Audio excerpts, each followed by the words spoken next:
Hello, my name's Simon Whiteley. I am Microsoft MVP. I'm a Databricks beacon, which is a thing. No one knows what that is, but it's like an MVP, but for Databricks. And it works really well because they tell no one about it. So it's great. I do a lot of Spark. I build a lot of data lakes. I do a lot of that crazy stuff. I'm a weird Spark guy, right? Not just because of me, but also because I came from BI.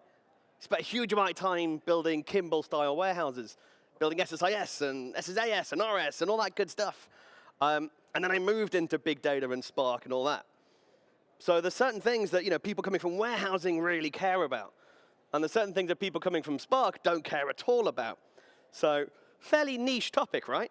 How do you do data governance using Azure Purview on top of a lake that is doing lakehouse-style stuff? I'm impressed there's this many people where this niche topic is like, yes, that's what I need to know. And this is kind of what you get the feeling, right? We had a lovely, happy lakehouse, and then the Tower of Purview came, and things didn't quite work. I just wanted to make that picture. It's a stretched metaphor. But essentially, when Data Catalog Gen 1 came out, it was like, yeah, this is actually quite handy. It can scan a relational database. It can work out all the data types. It can do my data documentation. It's really good. If you weren't in a relational database, it struggled. And it was the same with Purview. When Purview first came out, they were like, bang, this is going to be much better. And then you ran it, and it scanned a data lake. Now, inside a data lake, you have hundreds of thousands of files. Well, depending on how much data, but right? You have lots and lots of files. And if someone goes, I would like a customer, please. Where's my customer data held? And it goes, here's 100,000 files that mention customer. That's not that useful. So the challenge of saying, how do we do data governance in a way that understands Spark structures, understands data lakes, is a bit of a challenge. So this is what this is about. Just to set context, we're talking about how to use Purview on top of a Delta Lake that you've built, Delta Lake, specific term, and what are the challenges? What are the options? How do you do that? So let's have a bit of a look. Firstly, a little bit of a lightning recap of Purview. A few Purview topics to kind of just get us on the same page. We have various different sources. In case anyone is entirely new, Azure Purview is a data governance tool in Azure. You can then hook it up to various different sources and say, go scan my database, go scan my lake, go scan my Cosmos DB, and it will work it out and go, right, inside that database, there's this database with these schemas and these tables, and that table has this structure. So it goes off and explores all of your data and then builds out a giant map. It builds out a data dictionary. That's the point. And it can do lots of things. So we have this idea of collections. So these different things, we can say, well, actually, these sources belong to that collection. And that collection has a load of sources in it. And then inside a source, there's a whole taxonomy of what kind of thing we're talking about. So there's quite a mature structure already inside Purview. So we're talking about this kind of thing. Inside a collection, a specific source will have a bunch of assets. Assets can be a variety of things. Is that a table? Is it a database? Is it a schema? Answer is it's kind of all of the above. But we have these things called scans that are very Purview kind of topic. And we go, inside my collection, I want to scan a source. I set up a scan. And that's the thing that goes off and looks inside there and works out what their assets are. So I can scan a database, and that will go, you've got these databases, these schemas, these tables. I can scan a lake, and it will say, you've got these folders, these subfolders, these files. You can scan Cosmos. You've got these collections. This is the structure of the documents in that collection. That's the whole point. So scans go off, collect this stuff for us. And we get a load of info. We get loads of inside an asset, descriptions, classifications, properties, glossary terms. Purview has some really nice stuff. And that'll go, that looks like a bank number. That looks like someone's personal information. That looks like someone's social security number, if you're in the States. It's got all these different things to kind of automatically say, is there any dangerous data, any sensitive data? Has anyone put something there that they shouldn't do? And then glossary terms is the other side. That's where I can go, oh, that name, that's actually the shipping person's name, and it refers to that. If you need to know information about that, talk to that expert. So it's a bit of data discovery, a bit of data governance, a bit of data management, a bit of data dictionary. Lots of stuff going on inside there. It's quite cool. So for our database, we'll see something like that. We'll see databases, schemas, tables, and so on. Final thing I want to mention in Purview is that the reason there's parts of it that are actually quite mature. And I don't want to say when Microsoft put a product out, it's not that mature when it first comes out, but it has been known to happen. Now, Purview's built on top of this thing, Apache Atlas.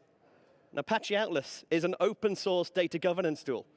So there already existed a very mature API, a very mature data structure, a taxonomy of data assets. That stuff is Atlas, plunked over into Purview, and Purview is giving all the scanning, all the enrichment, all the automatic classification. That's all the extra goodness that Purview gives you.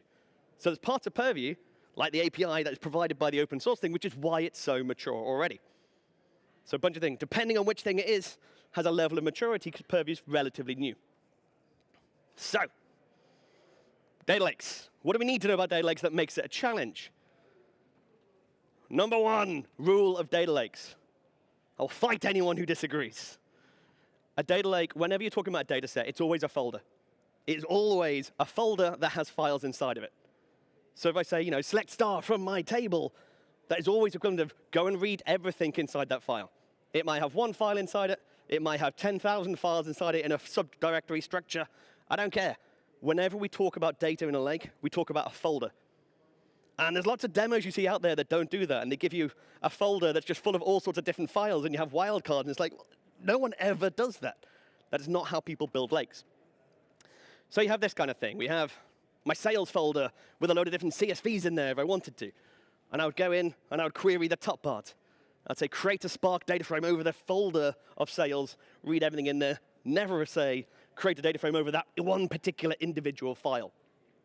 It's a bit like if you opened a SQL server and you tried to query a table partition directly, rather than saying select star from the table and letting the query engine do the partition filtering.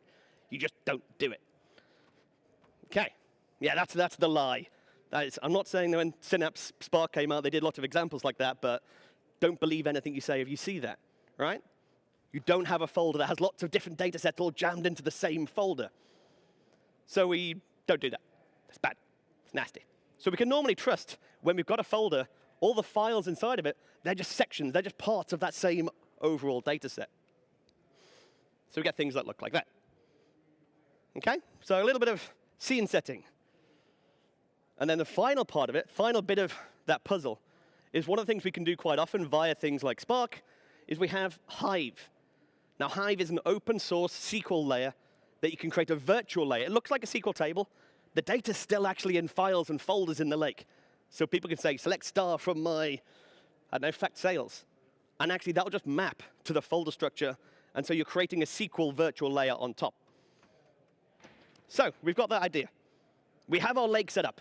We've got loads of folders in our lake that's full of files. We might have that SQL layer on top of it as well. So what do we log inside Purview? What do we say is there? Do we say the files? Do we say the folders? Do we say the SQL tables? And we have those options. So Purview, we can go, I would like you to scan my lake. Treat it like any old file system. Go and scan everything in there. And it will go and scan and do things. And when that first came out, it registered every single file as a different asset. And it was confusing as heck and didn't make any sense, but it's gotten a lot better. We can scan Hive. We can say, go and scan my SQL layer and treat it as a SQL database. And give me databases and tables. And then we can present that to the user. Or we can do it manually via the API, which is super rich and detailed. So there's loads of options about how we go and scan things. So if I was scanning a lake, I can do this. I can give it some folders. But then inside I might have layers for my lake, right? The same as when we're in a data warehouse. We'd have our raw layer, or it's like our staging layer, and then a cleaning layer, and then the warehouse layer, and then schemas for facts, and schemas for dimensions. You can have all that kind of thing inside a lake, and it's just subfolders. That's all you do. Lake is just a collection of folders, the same way databases and schemas work. But then inside that fact sales database folder, I might have a bunch of subfolders for various different partitions, because Spark can do partition elimination. And each of those folders might have a load of files inside of it. So if like Purview is going to come in there and scan each one of those things and say, well, they're all different assets. Because that's what it did originally. When each of those things colored in green was registered and logged as a different asset that is discoverable. That just doesn't work. People can't find anything. You can't see the wood for the trees when you get all of these things back. Luckily, they came up with this thing. So when you have all your different things, it now does a pattern matching scan over the top of it. So if you run a scan across your lake, and it comes back and says, I found all of these different things, hey, wait, there's a pattern there, right? That looks like actually this is all the same data, but it's just tagged with a variable that's changing for each one. Hey, look, that's got year equals. That is specific Hive syntax for partition folders. So it's got a little bit of logic in there to go and work out, going, wait a second, this is all the same stuff. And that's actually called a resource set.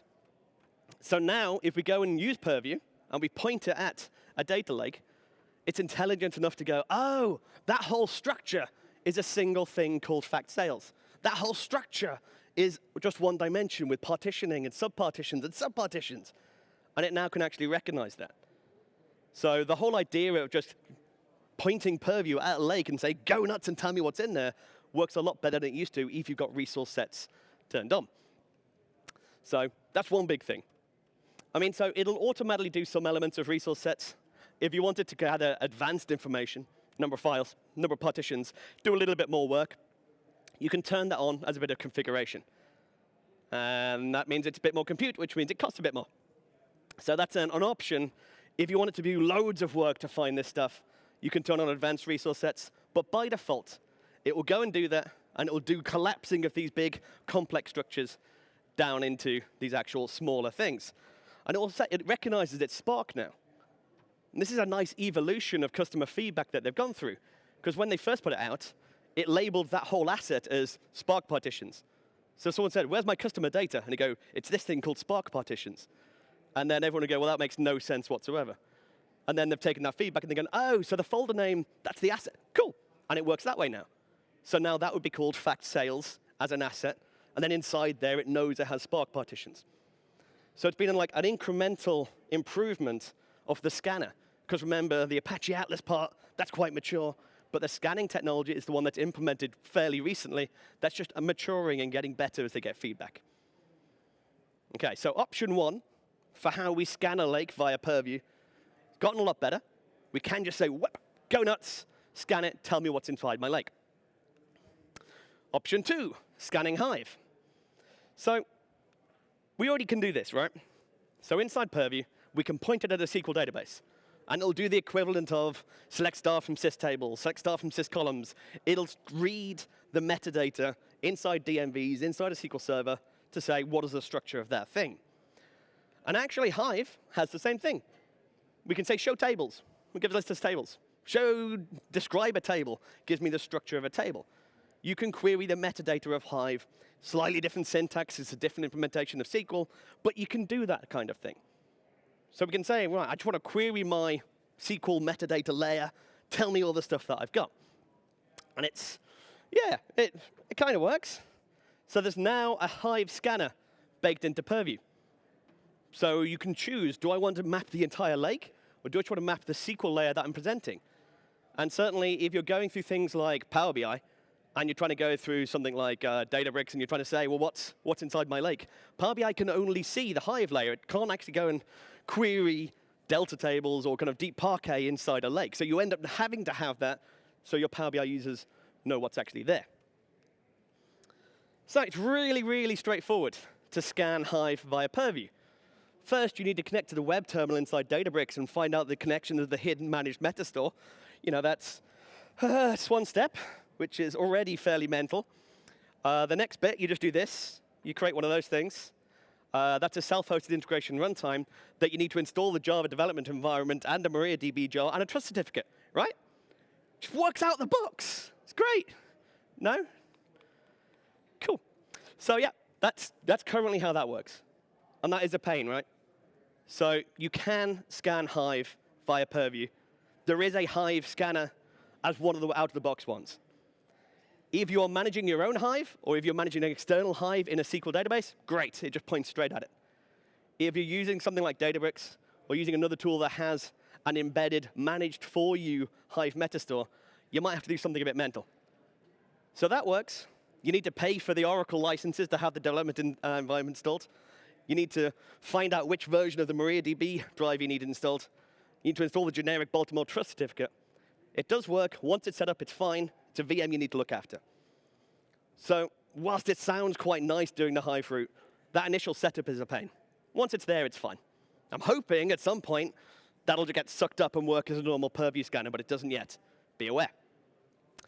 So yeah, that was option 2. So option 3 is the Apache Atlas. So that is a Python library that's existed for quite some time, all to do with talking to Apache Atlas, which, remember, is the internal API. That is the governance inside Purview and how it works. So there's a few bits. You just install it from pip.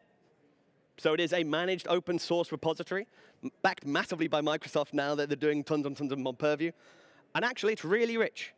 So you can bulk import assets. You can do lineage. You can track different bits of information. You can pull down things and use it as a query engine.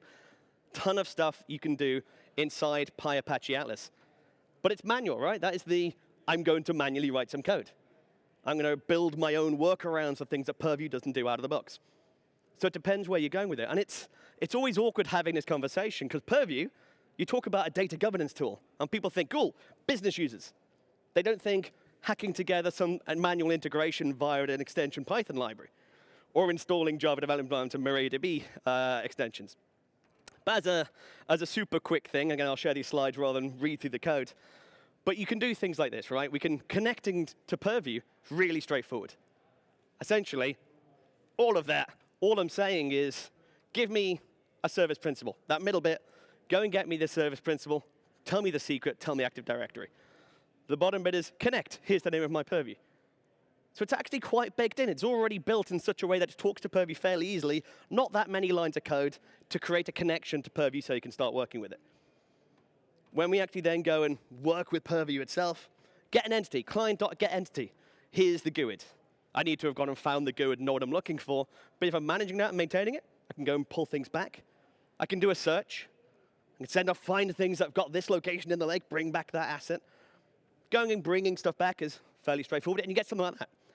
So you can query an existing entity, get a big JSON object back, which has the full structure, the classifications, the glossary terms, who owns that glossary term. You can actually kind of use Purview as a metadata store that you can then do other stuff on and integrate with quite nicely. Loads of stuff you can do inside that Apache Atlas API. This is one really important bit. So one of the things that Purview does is it can track lineage. So you can click on an asset that you've loaded via Data Factory, and you can say, well, that table, I can look at the lineage. Oh, that was pulled directly from that other table. Oh, that was pulled via a mapping data flow from that place. And you can track the end-to-end lineage of your data throughout its lifecycle, which is awesome. But it doesn't work for a load of stuff. It'll only do it for certain things that Purview knows how to extract the lineage from. But via the API, we can say, well, get that one thing, get another thing. I want to manually push and create a lineage between it. So if we're building a load of engineering stuff, if we're doing a load of Spark in a lake anyway, we can bake into our processes, right, I've finished loading that data from there, go and actually create lineage between it. I mean, so we can kind of just fill some of the gaps that haven't caught up yet inside Purview, just by writing a little bit in this quite mature API. Finally, there's a secret bonus option. Now, I need to caveat this. I have not tried this. This is something I'm looking at going, oh, OK, this could work. So if you're doing loads and loads of stuff in Spark, already inside Atlas, the Apache Atlas thing, which is baked inside of Purview, there is this thing. It's a Kafka API. So there's a Kafka endpoint which we can stream data to. So we can send messages to this endpoint, which will automatically get interpreted and pushed back. So we can actually, there's something called the Apache Hive hook, where we can send data from a Spark cluster automatically through to a Kafka endpoint for vanilla Apache Atlas. So that is what I'm going to be trying next, to try and say, well, actually, can we just automate it? Can we just push it automatically? Can we shred logs and send it to that Kafka endpoint? Now, that's going to have even more work than the others. Lots of stuff inside there. But it's interesting stuff. So lake scanning, really interesting, getting a lot better with resource sets, getting more and more mature. Hive scanning, actually quite useful, but a huge amount of annoyance setting it up. And then custom integration, really powerful, but you need to build a custom integration. So there's different ways of working, but actually with all three. It's not to say you can only have one. So doing the lake scanning, and then using the API to kind of just fill in the bit of lineage that's missing from the lake scanning works quite nicely, depending on your processes. So between all of that, alarms stopped. So that is why we're going from a fairly nasty story originally into happiness and rainbows with how Purview works. Usual feature feedback. That is it. I'll hang around for questions outside. I know we're at time. But yeah, thank you.